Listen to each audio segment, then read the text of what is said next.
Certainly in this massive fraud case that is sending shockwaves across two different continents. The man at the center of it all, Allen Stanford, still at this hour nowhere to be found. He is the founder of Stanford International Bank. He's accused of defrauding his company's investors out of about $8 billion. Rick Leventhal is following the case for us. Rick, is this another Ponzi scheme like the one that Bernie Madoff is believed to have presided over? There are definitely similarities, Jane, between what they say that Stanford did and what they say that Bernie Madoff did. In this case, investigators say that Allen Stanford he fabricated investment returns on high-yielding CDs. He told investors that these CDs over 12 months would earn 4.5%, when in fact the feds were only giving out 1% return on Treasury bonds. Last year, his bank claimed a loss of only 1%, when the S&P 500 declined 39%. So in essence, the feds believe Stanford, like Madoff, was fabricating returns and using the money to line his own pockets. What do we know about this guy? I mean, it sounds anyway like he was living a pretty high-flying lifestyle. Yeah, it does indeed.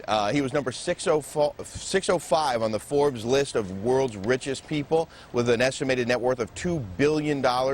He hobnobbed with the rich and famous, including House Speaker Nancy Pelosi, among others. And he is said to have bought a 24,000 square foot castle down in Coral Gables a few years ago, and then tore it down and bought the lot next door and was planning to build an even bigger home. He has 6 planes registered with the FAA and homes and offices around the world, Jane. And has anybody come out and said, I was a victim of this guy, like we saw with the Madoff case? Oh, yeah. A lot of people have. In fact, there are run-on banks across Latin America, across the Caribbean, people lining up to try and get their money out. In fact, the government of Venezuela is saying that it'll back accounts that people have in Stanford banks.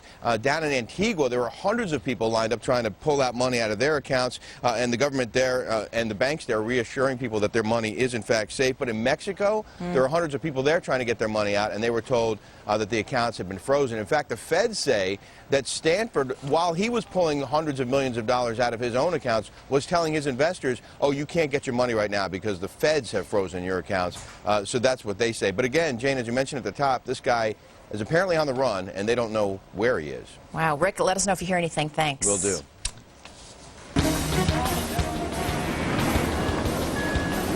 Well, it is a